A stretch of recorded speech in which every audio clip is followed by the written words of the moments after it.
Class 11th biology class में आप सभी का स्वागत है। चैप्टर नंबर 13 उच्च पादपों में प्रकाश संश्लेषण फोटोसिंथेसिस इन हायर प्लांट्स, जिसका भाग 1 आपको पिछले वीडियो में भेजा जा चुका है। आज भाग 2 है, उसके अगले का पार्ट क्या है ये आपको ध्यान से समझना है। जैसा कि पिछले वीडियो में आपको बताया था, कार्बन डाइऑक्साइड और जल की सहायता से सूर्य के प्रकाश की उपस्थिति में और पौधों की मुख्य रूप से पत्तियों में उपस्थित क्लोरोफिल की प्रेजेंस में कार्बोहाइड्रेट का निर्माण होता है। C6H12O6 plus 6H2O plus 6O2, ये इक्वेशन, ये समीकरण प्रकाश संश्लेषण की समीकरण कहलाती है, जिसमें कार्बन डाइऑक्साइड के 6 अणु, वाटर के 12 अणु, सूर्य के प्रकाश और पर्णहरित की उपस्थिति में कार्बोहाइड्रेट अर्थात ग्लूकोज के रूप में अपने भोज्य पदार्थों का निर्माण करते हैं और ऑक्सीजन गैस निकलती है। कार्बन डाइऑक्साइड एक प्रदूषण फैलाने वाली गैस, जिसका उपभोग पौधे प्रकाश संश्लेषण क्रिया में भोज्य पदार्थों के निर्माण में करते हैं। एक तरफ प्रदूषित गैस को अवशोषित करते हैं और बदले में प्राणवायु ऑक्सीजन प्रदान करते हैं। इस तरह से पौधे केवल भोज्य पदार्थ ही नहीं हमें प्रदान करते हैं, बल्कि बदले में प्रदूषित गैस को अवशोषित करके प्राणवायु ऑक्सीजन प्रदान करते हैं। इस प्रकार से कहा जा सकता है कि प्रकाश संश्लेषण पौधों में होने वाली एक अद्वितीय प्रक्रिया है, एक अद्भुत प्रक्रिया है, जो प्रकृति के द्वारा हमें प्रदान की गई है। फिर समझाया था कि फोटोसिंथेसिस या प्रकाश संश्लेषण एक रिडॉक्स रिएक्शन होती है, और रिडॉक्स रिएक्शन के बारे में बताया था कि ऐसी प्रक्रियाएं जिसमें रिडक्शन और ऑक्सीडेशन दोनों ही क्रियाएं होती हैं। रसायन विज्ञान में अपक्रियाओं के प्रकार में रिडॉक्स रिएक्शन भी है, जिसे हम हिंदी में ऑक्सीकरण अपचयन क्रिया के नाम से जानते हैं। ऑक्सीकरण अपचयन के नाम से जानते हैं क्योंकि ऑक्सीकरण को इंग्लिश में कहते हैं ऑक्सीडेशन और अपचयन को कहते हैं रिडक्शन। ऑक्सीडेशन और रिडक्शन दोनों को मिला दिया जाता है तो कहलाता है रिडॉक्स। इस तरह से प्रकाश संश्लेषण एक प्रकार की ऑक्सीकरण अपचयन प्रक्रिया है, जिसमें जल के द्वारा ऑक्सीजन गैस निकलती है। जल से ऑक्सीजन का निकलना ये ऑक्सीकरण कहलाता है, जबकि कार्बन डाइऑक्साइड से कार्बोहाइड्रेट का निर्माण होना यह प्रक्रिया अपचयन कहलाती है। जहां पर भी ऑक्सीकरण होगा वहां अपचयन निश्चित है, या जहां अपचयन होगा वहां ऑक्सीकरण होना निश्चित है। इस प्रकार से इतना आपने समझ लिया था कि प्रकाश संश्लेषण एक रिडॉक्स प्रक्रिया होती है। फिर बताया था कि प्रकाश संश्लेषण के लिए आवश्यक चीजें क्या हैं, तो आप समीकरण में देख सकते हैं प्रकाश संश्लेषण के लिए क्या क्या आवश्यक होता है। आवश्यक है, इनमें से कोई भी एक चीज नहीं होगी तो प्रकाश संश्लेषण नहीं होगा। आवश्यक पदार्थों में सबसे पहला है कार्बन डाइऑक्साइड, जैसा कि आप समीकरण में देख रहे हैं। दूसरा आवश्यक है जल, वाटर देख रहे हैं।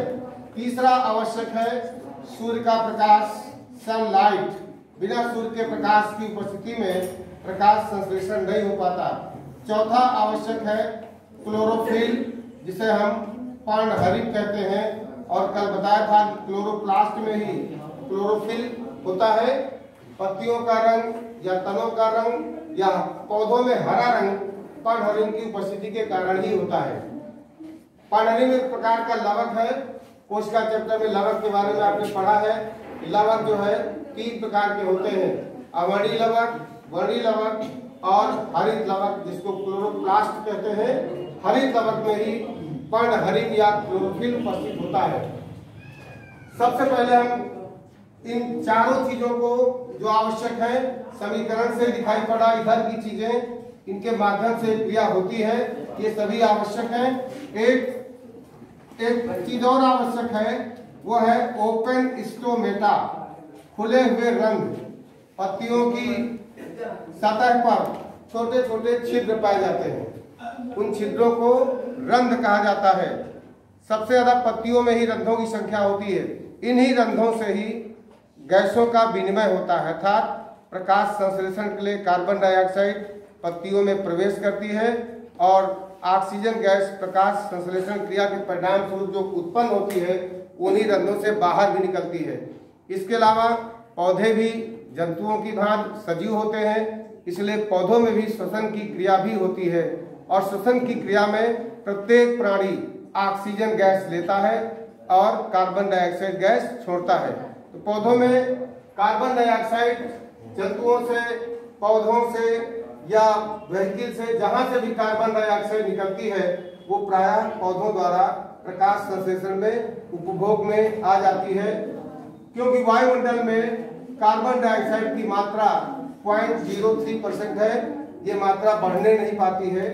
उसका कारण है कि पौधों द्वारा कार्बन डाइऑक्साइड को प्रकाश संश्लेषण में उपभोग में ले आया जाता है। सबसे पहले इसमें यह समझना है, जितनी बातें हैं इनको प्रैक्टिकली प्रूव करना है कि क्या ये सही है। यहाँ पर सबसे पहला लिखा है ऑक्सीजन गैस निकलती है।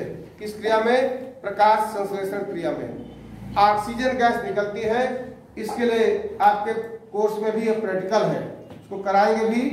ऑक्सीजन गैस निकलती है, इसे प्रयोग द्वारा सिद्ध करो। यहाँ पर सबसे पहले हम आपको इनके बारे में बताने के पहले प्रयोग द्वारा सिद्ध करना, प्रयोग द्वारा आप लिखते चलिएगा इसको समझ करके, प्रयोग द्वारा सिद्ध करना कि प्रकाश संश्लेषण में, प्रकाश संश्लेषण को पीएस लिख देते हैं, फोटोसिंथेसिस में ऑक्सीजन गैस निकलती है। ये गैस का सिंबल होता है। कैसे सिद्ध करेंगे? बहुत ही आसान सा एक प्रयोग है जिसके माध्यम से हम सिद्ध कर सकते हैं कि प्रकाश संश्लेषण क्रिया में ऑक्सीजन गैस निकलती है। जैसा कि इस समीकरण से स्पष्ट है कि ऑक्सीजन गैस निकल रही है। एक प्रयोग बहुत आसान सा है। क्या करते हैं? सिद्ध करने के लिए एक बीकर लेते हैं। इस प्रयोग को आप अपनी प्रयोगशाला में भी कर सकते हैं और इसको करके बताएंगे भी। एक बीकर लेते हैं, कांच का पात्र है बीकर, और इसमें पानी भर लेते हैं। एकदम यहाँ तक पानी भर लिया गया। इसमें कुछ पौधे, जली पौधे, उसमें से एक ऐसा पौधा लेते हैं जो पूर्णतः जल में डूबा रहता है। कुछ पौधे ऐसे होते हैं पानी में पाए जाने वाले जो जल में तैरते रहते हैं। किसमें होता है? कुछ ऐसे होते हैं जो जल में बिना जड़ के होते हैं, कुछ ऐसे होते हैं जो जल में तैरते हैं, उनमें जड़ होती है, और कुछ ऐसे होते हैं जो जल में पूर्णतः डूबे रहते हैं। उसी तरह से जो पूर्णतः डूबा हुआ पौधा होता है उसको सबमर्ज्ड प्लांट कहा जाता है। सबमर्ज्ड प्लांट, पूर्णतः पानी में डूबा हुआ। और ऐसा पौधा होता है हाइड्रिला का। हाइड्रिला का पौधा एक ऐसा पौधा है जो जल निमग्न है, पानी में पूरा डूबा हुआ होता है, सबमर्ज्ड पौधा होता है। यह आसानी से तालाबों में, नदियों में, पोखरों में मिल जाता है। इस पौधे की कुछ टहनियां इस पानी के भरे हुए बीकर में डाल देते हैं। सपोज करिए ये हाइड्रिला पौधे की टहनियां हैं जिनको हमने पानी से भरे हुए बीकर में इस प्रकार से रख दिया है। इस तरह से ये एक्सपेरिमेंट करने के लिए क्या किया गया? जल से भरे हुए बीकर में हाइड्रिला के पौधे की कुछ टहनियां डाल देते हैं। हाइड्रिला जल निमग्न पौधा है जो पूर्णतः पानी में डूबा हुआ रहता है। इस पौधे की कुछ टहनियों को डाल दिया। इसके बाद क्या करते हैं? इसमें एक परख नली टेस्ट ट्यूब को उल्टा खड़ा करके, पानी से भरी हुई टेस्ट ट्यूब को उल्टा खड़ा कर देते हैं। इसमें पहले क्या करते हैं, टेस्ट ट्यूब के पहले थोड़ा आसानी रहेगी, एक कीप रख देते हैं, कीप फनल, कांच की बनी हुई एक फनल से इसको, कांच की फनल देखा होगा आप सबने, यहाँ पर उल्टा करके रख देते हैं। ये कांच की फनल हो गई। इस तरह से कांच की फनल या इस तरह से उल्टा करके रख दिया। अब इसके ऊपर जल से भरी हुई परत नली उल्टा करके डाल देते हैं। इसके ऊपर जल से भरी हुई एक परत नली उल्टा करके खड़ी कर देते हैं। जब आज से जल में भरेंगे, अंगूठा लगाए रहिए, बंद रहेगा उल्टा करने में, उसके बाद से छोड़ देंगे तो पानी से भरा रहेगा, इसमें पानी भरा हुआ रहेगा। क्या किया गया, एक बीकर में जली पौधा, जो जल निमग्न पौधा होता है हाइड्रिला का, उसको बीकर में रख देते हैं, पानी से भरे हुए बीकर में, उसमें कुछ हाइड्रिला के पौधे डाल देते हैं। इसके बाद एक उल्टा करके कीप, उल्टी करके एक कीप रख देते हैं फनल, कीप के ऊपर परत नली को भी पानी से भरकर उल्टा रख देते हैं। यह आपका प्रैक्टिकल तैयार हो गया। इसको तैयार करने के बाद इसको धूप में रख देते हैं। इस एक्सपेरिमेंट को एक वैज्ञानिक है, उन्होंने किया था, ब्लबर के नाम से, वाटमैन ब्लबर करके नाम है उनका, उन्होंने इस प्रयोग को किया था। उन्हीं के नाम पर इस प्रयोग को हम कहते हैं विलमार्ट ब्लबर।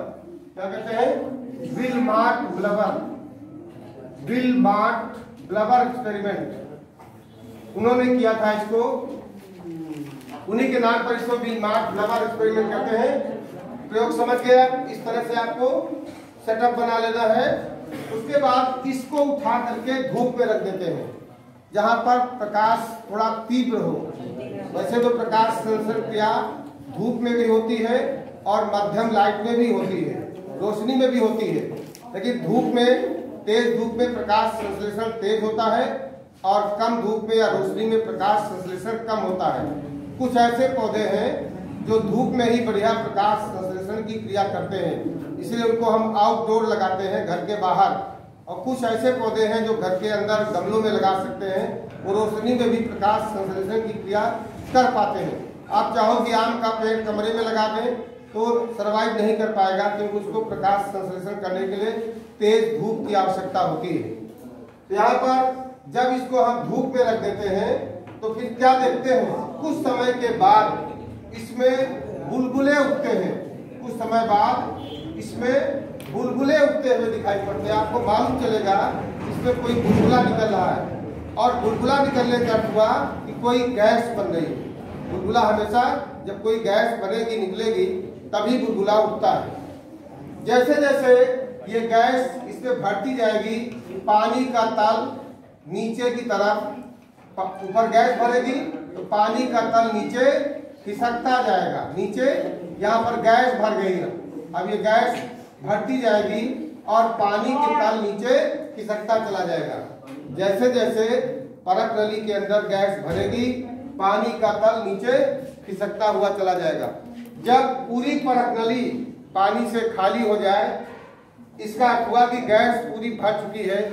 गैस चूंकि रंगहीन, गंधहीन, स्वादहीन है, इसमें कोई पता नहीं चलेगा, कलर होता पता चलता, लेकिन पानी पूरा उतर गया, इसका मतलब इसमें गैस परत नली में पूरी भरी जा चुकी है। अब क्या करते हैं, कौन सी गैस निकली है ये नहीं पता हमें, कौन सी गैस निकली है। गैस तो आई, पता चला, क्योंकि पानी का तल नीचे खिसक गया, लेकिन गैस कौन सी है इसका पता नहीं है। अब क्या करते हैं, इस परत नली को उठा लेते हैं, अंगूठे से बंद कर देते हैं। इसके मुख पर जलती हुई माचिस की तीली लाते हैं। परत नली के मुख पर जलती हुई माचिस की तीली लाते हैं। अंगूठा खोल दीजिए तो ऑक्सीजन गैस की प्रेजेंस में माचिस की तीली बड़ी तेजी के साथ जलने लगती है, क्योंकि ऑक्सीजन गैस स्वयं नहीं जलती है, जलने में सहायक होती है। इससे सिद्ध होता है कि निकली हुई गैस ऑक्सीजन है। इससे सिद्ध होता है कि प्रकाश संश्लेषण में निकली हुई गैस ऑक्सीजन है। कैसे सिद्ध हुआ? परख नली के मुंह पर जलती हुई माचिस की तीली लाते हैं, माचिस की तीली और तेजी के साथ जलने लगती है। इससे सिद्ध होता है कि जो गैस निकली है वास्तव में वो गैस ऑक्सीजन ही है। इसके अलावा दूसरा भी कर सकते हैं, एक रसायन आता है पायरोगायलाल। क्या आता है? पायरोगायलाल। ये एक केमिकल है। ये क्या करता है? इसको यहाँ से परख नली में छोड़ दीजिए, ऊपर जाएगा, पूरी ऑक्सीजन गैस को सोख लेता है। पायरोगायलाल पूरी ऑक्सीजन गैस को सोख लेता है। जैसे उसका टुकड़ा यहाँ डालेंगे, ऑक्सीजन गैस सोख जाएगी पूरी, तो पानी का तल फिर क्या होगा? फिर ऊपर चढ़ जाएगा। ऑक्सीजन गैस को ही सोखता है, इसका मतलब निकली हुई गैस ऑक्सीजन ही थी। पायरोगायलाल डालने पर ऑक्सीजन गैस सोख लेगा, ऑक्सीजन समाप्त हो जाएगी तो पानी का तल फिर ऊपर चढ़ जाएगा। इस प्रयोग द्वारा, जिसको विल्माट-ब्लबर कहते हैं, इस प्रयोग से सिद्ध होता है कि पौधे प्रकाश संश्लेषण क्रिया में वास्तव में ऑक्सीजन गैस निकालते हैं। समझ गए अच्छे से? क्योंकि आपने समीकरण में देखा है कार्बन डाइऑक्साइड और जल के संयोग से ग्लूकोज यानी कार्बोहाइड्रेट का निर्माण होता है और बदले में ऑक्सीजन गैस निकलती है। तो विल्माट-ब्लबर से ये सिद्ध होता है कि प्रकाश संश्लेषण क्रिया में ऑक्सीजन गैस निकलती है। आगे आप ये सिद्ध जानेंगे कि ऑक्सीजन गैस वाटर से, हमने कहा वाटर के जल अपघटन से निकल रही है, ऑक्सीकरण से निकल रही है। इसको भी आगे सिद्ध किया जाएगा कि ऑक्सीजन गैस वास्तव में जल से निकल रही है, कार्बन डाइऑक्साइड से नहीं निकल रही। यहाँ भी तो ऑक्सीजन है, यहाँ भी ऑक्सीजन है, लेकिन निकली भी ऑक्सीजन यहीं से जल से निकलती है, ये आगे बताएंगे। अब इसमें अगली महत्वपूर्ण बात है कि प्रकाश संश्लेषण की क्रिया में आवश्यक पदार्थ, इसको हम अनिवार्य भी कह सकते हैं, कंपल्सरी, कार्बन डाइऑक्साइड है, जल है, सूर्य का प्रकाश है, पनहरिम है और खुले हुए रंध्र है। इन्हें भी एक एक करके हम प्रयोगों से समझ सकते हैं कि ये चीजें आवश्यक है। इनमें से, इन पांचों में से कोई भी एक चीज एब्सेंट होगी, चाहे जल एब्सेंट हो, चाहे कार्बन डाइऑक्साइड, चाहे सूर्य का प्रकाश या पनहरिम या खुले रंध्र, तो फिर प्रकाश संश्लेषण की क्रिया नहीं होगी। सबसे पहले हम सिद्ध करते हैं, सिद्ध करिए कि प्रकाश संश्लेषण के लिए कार्बन डाइऑक्साइड आवश्यक है। तो ये दूसरा एक्सपेरिमेंट आप देखेंगे। ये पहला एक्सपेरिमेंट जिसमें ऑक्सीजन निकलती है सिद्ध हो गया। अब है प्रकाश संश्लेषण में कार्बन डाइऑक्साइड आवश्यक है। इसे आप कैसे सिद्ध करेंगे? तो अगला एक्सपेरिमेंट आपको समझना है, प्रकाश संश्लेषण में कार्बन डाइऑक्साइड गैस आवश्यक है, इसे सिद्ध कीजिए। तो इसे भी हम सिद्ध कर सकते हैं और इसे सिद्ध करने के लिए एक वैज्ञानिक हुए जिनका नाम था मोल एक्सपेरिमेंट। का नाम था वैज्ञानिक का मोल एक्सपेरिमेंट। मोल के प्रयोग से हम इस बात को सिद्ध कर सकते हैं।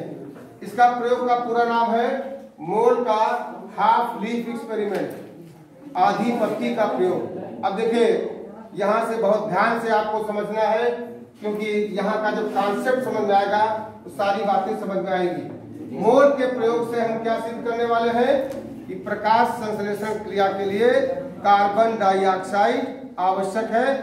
मोल का प्रयोग इसलिए कहा जाता है, इस प्रयोग को मोल नामक वैज्ञानिक ने ही सिद्ध किया था। अब देखिए इसको, इसके लिए क्या करना पड़ता है, एक गमले में लगा हुआ पौधा चाहिए, गमले में लगा हुआ पौधा चाहिए, पॉटेड प्लांट, पॉट माने गमला, पॉटेड प्लांट। यहाँ पर एक पौधा लगा हुआ है, पौधा कोई भी हो जो गमले में उगाया जा सकता है। उसकी ये पत्तियां हैं, उसकी ये पत्तियां हैं। इस तरह से इस पौधे में बहुत सारी पत्तियां हैं। गमले में लगा हुआ पौधा लिया। अब सबसे पहले करना क्या है, इस पौधे में पत्तियों में निश्चित है प्रकाश संश्लेषण से भोजन का निर्माण हुआ होगा, कार्बोहाइड्रेट का निर्माण हुआ होगा। तो सबसे पहले क्या करते हैं, इस पौधे को 48 से 72 घंटे तक, 48 से 72 घंटे तक यानी 3 दिन तक लगभग अंधेरे में रखते हैं। ध्यान दीजिएगा, गमले में लगा हुआ एक पौधा लेते हैं और इस गमले में लगे हुए पौधे को लगभग 3 दिनों तक 48 से 72 घंटे तक अंधेरे में रख देते हैं। ऐसा क्यों करते हैं? जिससे कि इसमें प्रकाश संश्लेषण क्रिया न हो सके, क्योंकि प्रकाश संश्लेषण के लिए लाइट आवश्यक है।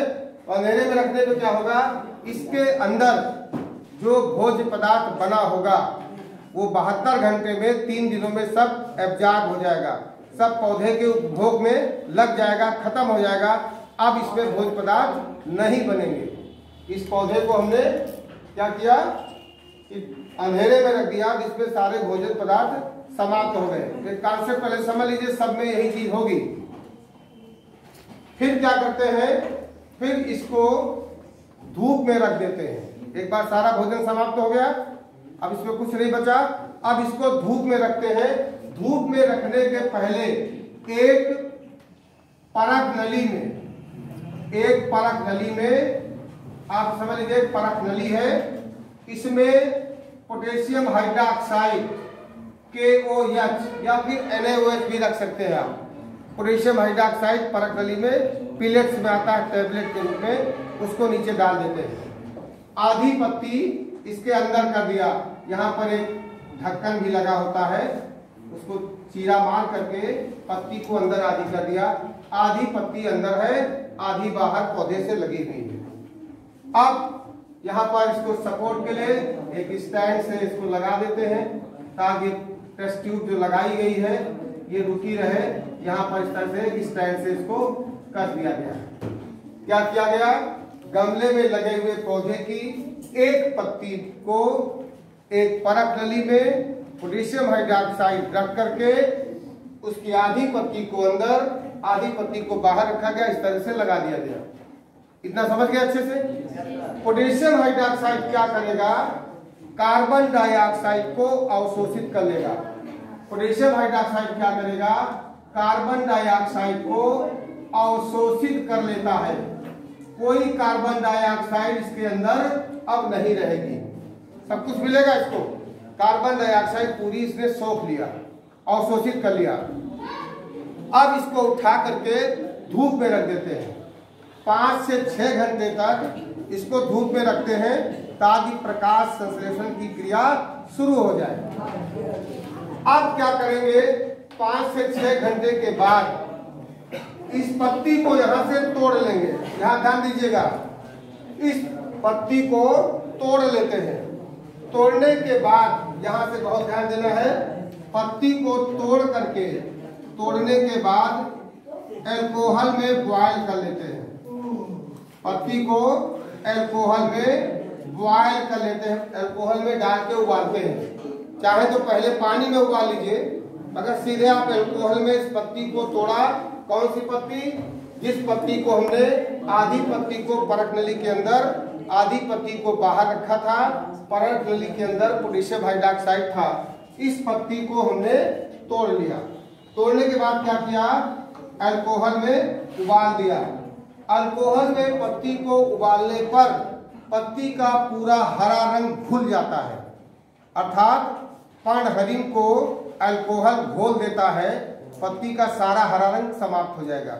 अब पत्ती क्या हुई, जब अल्कोहल में उबाल दी गई तो पत्ती क्या हो गई, रंगहीन हो गई। क्या हो गई, पत्ती रंगहीन हो गई, रंगहीन हो गई। अब इसी पत्ती को, सपोज करें ये वाली पत्ती थी जिसको हमने ये प्रयोग के लिए प्रयोग किया था, उपयोग में लाए थे इस पत्ती को, अल्कोहल में उबाला गया, पत्ती रंगहीन बन गई, कोई रंग नहीं रहेगा। अब इस पत्ती को आयोडीन विलेन में डाल देते हैं। ध्यान दीजिएगा, इस पत्ती को आयोडीन सॉल्यूशन में डाल देते हैं स्टार्च टेस्ट करने के लिए। आयोडीन क्या करता है, स्टार्च से यानी कार्बोहाइड्रेट से क्रिया करके नीला रंग देता है। क्या करता है आयोडीन, आयोडीन स्टार्च से क्रिया करके नीला रंग उत्पन्न करता है। तो हम क्या देखते हैं, जिस पत्ती को हमने अल्कोहल में उबाला था, पत्ती रंगहीन हो गई थी, जब उसको आयोडीन के विलेन में डाला गया तो क्या आप देखते क्या है कि आधी पत्ती नीले रंग की हो गई। जो पत्ती परख नली से बाहर थी वह पत्ती नीले रंग की हो गई। पत्ती का उतना हिस्सा नीला हो गया। और जो पत्ती परख नली के अंदर थी वो कलरलेस है। COLOUR, कलरलेस, रंगहीन। और ये क्या हुई? ब्लू कलर की हो गई। ब्लू कलर, नीले रंग की हो गई, नीले रंग की हो गई। अब आधी पत्ती जो परख नली के बाहर थी ये हिस्सा नीला हो गया और ये हिस्सा रंगहीन रहा। क्यों ऐसा हुआ? जब इस गमले को हमने प्रकाश में रखा था तो इसको प्रकाश मिल रहा था, पौधा गमले में लगा था, जिसको पानी मिल रहा था, सूर्य का प्रकाश मिल रहा था, पानी मिल रहा था। एक चीज नहीं मिल पा रही थी। कौन सी चीज? Carbon dioxide. क्यों नहीं मिल पा रही थी? क्योंकि कार्बन डाइऑक्साइड को पोटेशियम हाइड्रोक्साइड वहां पर मौजूद था, उसने अवशोषित कर लिया। इसलिए यह पत्ती का हिस्सा नीला नहीं हुआ। इसका मतलब यहाँ भोजन नहीं बना, यहाँ स्टार्च नहीं बना। इसलिए स्टार्च, क्योंकि स्टार्च से आयोडीन क्रिया करके नीला रंग देता है, यह हिस्सा नीला नहीं हुआ। इसका मतलब यहाँ पर स्टार्च नहीं बना, स्टार्च नहीं बना।